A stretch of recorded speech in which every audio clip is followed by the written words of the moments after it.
Alright guys, welcome to the next best of 5 here in the round of 8 at the Esports Venture Cup, and we are looking at game number 1 in the best of 5 between the Terran player to the bottom left of Frost, our first map here. This is Dayshi, and starting to the top left we have his opponent. This is Dimaga, and I think we are in for a treat.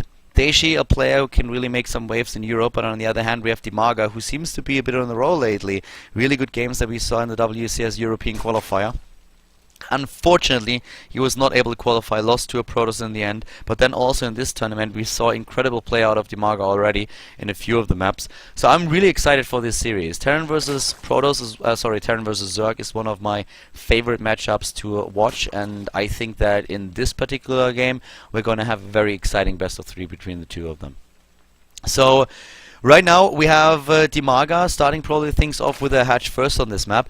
Not necessarily going into a double hatch before pool, because Frost is sometimes a little bit misleading if you look at the distances between the bases. You can be aggressive here against your opponent. But Dimaga gets a very good scout off with the first overlord that he sends to the bottom left of the map now, because that is exactly where Dayshi spawns. And Dayshi starts things off with the command center on the high ground. I like this build a lot. Command center first on the high ground is just something where you are safe against early pools as well, and there is nothing I feel worse. I feel the worst build for a Terran player, for a Zerg player in a Zerg versus Terran is going for a 10 pool. Every single time I see it, I facepalm, because you kind of hope that your opponent builds a command on the low ground or does not wall with his barracks, and that kind of never happens. So you gamble so much, it's absolutely insane. And even if you start with an early pool, or an earlier pool than that, if a command center is being built on the high ground, the Terran player is super safe. This is a really tight wall, you cannot really contest this, and it's a great build. So you lose a little bit of time where the command center floats down to the mineral patches, but I feel this is absolutely worth it. Right now we have Dimaga with the hatch first, as we already mentioned, and in the main base he's also taking the spawning pool now. He could go into that 4 queen build where he then starts his own gas a little bit later, but gets the safety of the 4 queens against the Hellions and the Reapers. And it looks very much like this is what we're going to see from him. He also confirmed with the Overlord already that we have a command center first there. And after he saw that, he could have decided to just go into a faster third base as well, because this is one of the things that you can definitely do when your opponent is prioritizing his command center this much. So maybe that's what he's going to do. Dimaga in general just now in the last few days playing very strong against Terran. He was faced with a Terran player already in the round of 16 where he faced the German champion Hero Marine, and he was able to clench out a victory in this best of 3 series with a 2-1. Right now we have him in the first game against his opponent starting those extra queens that we've been talking about. That's really important when you want to wall against your opponent. For example, you set up a double evolution chamber and then you want to close the gap with 1 or 2 queens. Helps you a lot. The extra energy on the queens, good for transfusers, good for injects of course, also pretty decent for the creep spread that you want to have. And here's already Geyser number 1 being taken. Guess the second one is probably going to follow suit, but at 5 minutes into the game, with this one alone, he can already get all the gas that he needs for his speed upgrade. And we saw him occasionally also skip the speed upgrade just a little bit and get the tech out faster. As mentioned before, he has the second gas taken too, so kind of what we expected there. It's a build that we've seen several times, not only from Dimaga, but from Zergs in general in this matchup in particular. And now looking at the looking at the bottom left, we have for the Terran player 2 additional barracks started. He already has the factory here and it's going up straight into triple barracks, not adding the starport right away. And actually, we have the engineering bay here too. So that could be a lot of damage output that he goes for here. Might just be used as a bit of a safety net, but we've seen aggressive moves by Dayshi in the past. And he goes for double reactor here and already has the tech lab here at the front. So Stim is probably going to be started very soon. And then we will see a lot of Marines there, and Marine and Hellion, that's gonna get a bit iffy, because that's a lot of damage output, and if Dimaga doesn't get a Baneling Nest, he might be blindsided by this and be taken out. We've seen pushes like this in Wings of Liberty quite a lot, where Terran players were deciding to go into Marine and Hellion and then try to use that with Stim.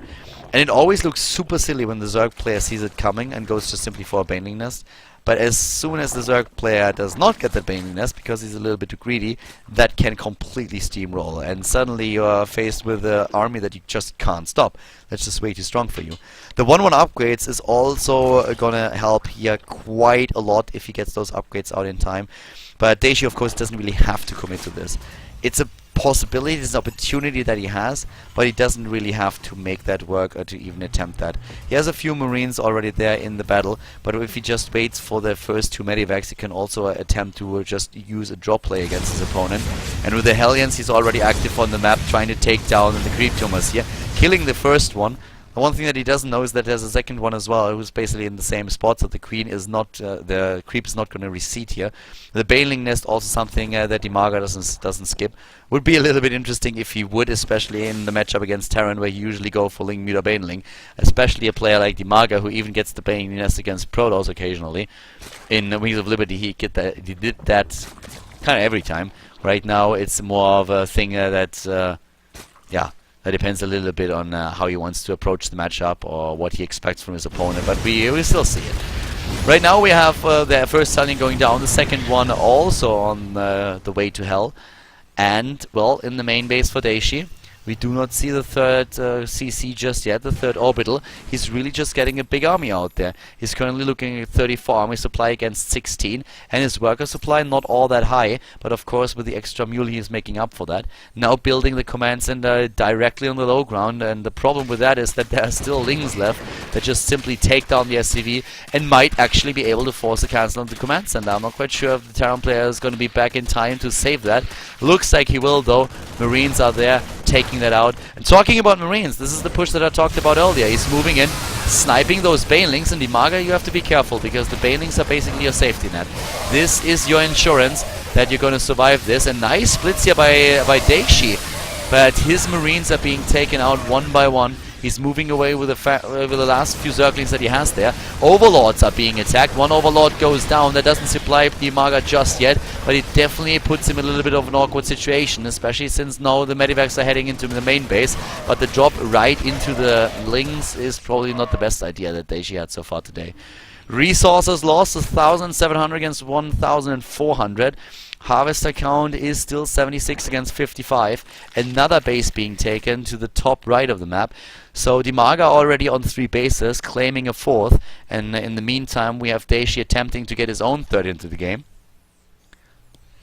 Starting to the left side of the map, we have an Overlord being attacked by the Viking, but also the Mutalisk being started here. So far, Dimaga doing a really incredible job at keeping Dayshi at a distance. If you look at the Harvesters killed here, that's basically 0 for Dayshi. Dimaga in supply block is going to lose another Overlord here potentially, or an Overseer. So he really needs to get a couple of additional Overlords into the game. Infestation bit also started around the 11-minute mark, 11:30, meaning that we will have the Hive Tech right after that. But Dimaga, in general, solid job here.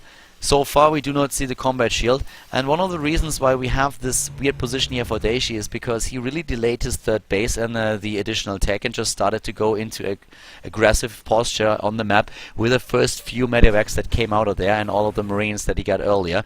He had the stim upgrade already, but he never did really as much damage as he wanted to. Now it's starting a little bit of a phase in the game where the Terran player is going to try to control the map, or at least try to wiggle the control away from Dimaga. But the Terran player is going to deal, or has to deal, with the Mutalisks here. And there is the first Widow Mine that goes down. We still have those, you know, Mutalisks do a little bit of damage. They can't really move into natural since there's already the missile turret, and they are of course also a little bit afraid that they might be confronted with another Widow Mine.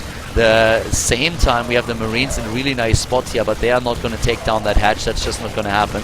The Zerglings are there way too fast. Mutalisks still trying to do a little bit of damage, and we have this entire resources lost tab shifting a little bit in favor of Dayshi, who was able to take down a few Mutalisks, and that really is worth a lot since they are especially expensive in gas. The Viking trying to make something happen here against the air units, but Vikings are not the greatest weapon of choice if you are going up against Mutalisks. They are usually pretty useless in this matchup. Although not in the matchup against Zerg, but against Mutalisks themselves. It depends a little bit. If you have, for example, just a few Thors and also missile turrets that you can depend upon, Vikings are great because they zone out the Mutalisks, but in a head-on attack, they don't really work all the way. Now we have a lot of Marines actually crossing the map, and this is basically this parade push that we see Bomber do a lot, and he did that, of course, especially in the past, trying to aim for that 4th. There are units everywhere, and they are rolling in from all the angles, trying to go for a good flank, and this is a lot of damage done by Dimaga already. He's trying to eliminate as many Marines as possible before those Mutalisks move in, and there are links everywhere. Dayshi is getting crushed here. He's going to lose a lot of the medivacs too, and that's something that he can't afford to lose because they are very expensive in gas, and that is basically the backbone of the Terran army. If you lose your medivacs or they are low in energy, you cannot really use stim anymore, and that's a big problem. We have still a couple of units at the top left. He doesn't commit with all of his Mutalisks to chase down those medivacs. If he did, he would have been able to kill most likely all of them, but he still killed enough of them. Resources lost and now is nearly in favor of Dimaga. Another medivac goes down, and it means that we only have 4 in the game. 93 drones, that's what we currently see for Dimaga, and that leaves him with an incredible income, especially when he saturates the mineral patches over here once again. But it already shows that even against the mules, he's absolutely on par with his opponent. He's on 3 bases, the Terran player, against a 5 for Dimaga, and another base being taken at the right side of the map. +3/+3 started before the Terran player completes his own +2 armor upgrade, and that already sets the signs for the rest of the game. Dimaga will have a very good position here. He's going into Adrenal Glands too, and we have him with the Ultralisk Cannon against the Bio Army, a pretty good idea here. But you need to be very careful where you attack, because on Frost there are a lot of choke points, a lot of funnels, a lot of bottleneck positions where you cannot attack into with Ultralisks unless you want to lose your entire army. The Mutalisks here still dancing around the edges of Daishi's territory, trying to maybe snipe a missile turret here, a couple of SCVs there, or just intercept another medivac that is being sent over. Something that he's trying to do. Starting to the right side of the map, we still have that base not completed, but the Marines could put an end to this before it's even in the game. A bit of a lag spike there, maybe one of the observers having trouble in the game.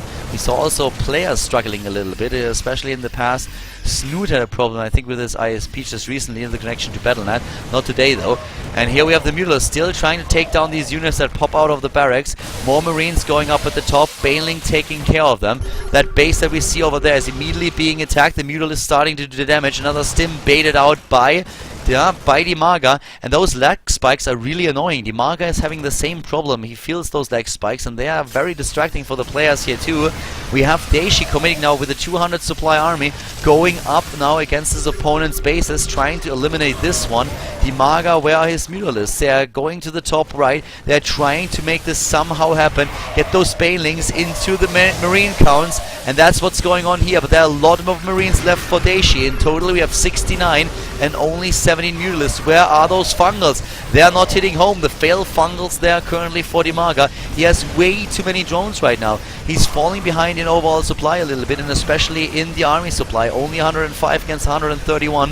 The Fungals that he has are not good enough to keep those Terran units at bay at a distance. That base goes down. He still has the hatch at the right side of the map, but we also have here another base for Dayshi himself, and Dimaga needs to be super careful. Those Ultralisks that he builds, they are just not ready to defend the space at the top right at this moment. And looking at the upgrades that he researched, we do not see Kaitinas playing just yet. It's an upgrade that you need to get. You need to get that. That's extra armor yet they have right there. But he doesn't get it. He's trying to attack the space over here, and he will definitely take that out. At the right side, the Marines spotted already that this is an additional base for Dimaga. Ultralisks really doing some damage, and it looks like Dayshi is just not ready for this. He doesn't have the number in Marauders that he would like to have against this composition, and even without the extra armor, the Ultralisks are already doing quite a bit. It's a bit problematic for Dimaga that he didn't realize that he doesn't have this upgrade. There is no Kaitinas upgrade. He needs that. That's one of the most important upgrades for the Ultralisks. Look how much damage the Marines are able to dish out against the Ultralisks because that upgrade is missing. That shouldn't happen. And Dimaga so far didn't ask himself, why do my Ultralisks not tank any damage? And that is an issue.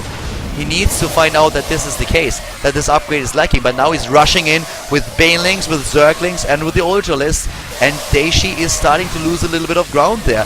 He's not splitting really all that well as he did in the games before, or at least in the battles before, and is down to 116 supply, whereas Dimaga is just maxing out once again, or attempting to, going up to 180.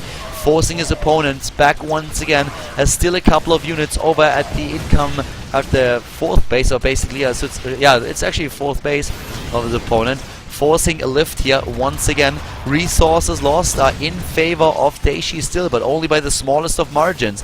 And the Terran player is just running away right now. Those Mutalisks could start to chase those medivacs, and they actually should. They should start to take them out. He's going to town on those Marines on the other hand, and once that the anti-area committee of Dayshi is gone, the Mutalisks are gonna shine. But Dayshi, he leaves the game already. He's down to 108 supply, and Dimaga, he just has way too much here and claims victory in game number 1 against his opponent, taking the lead in the best of 5 series.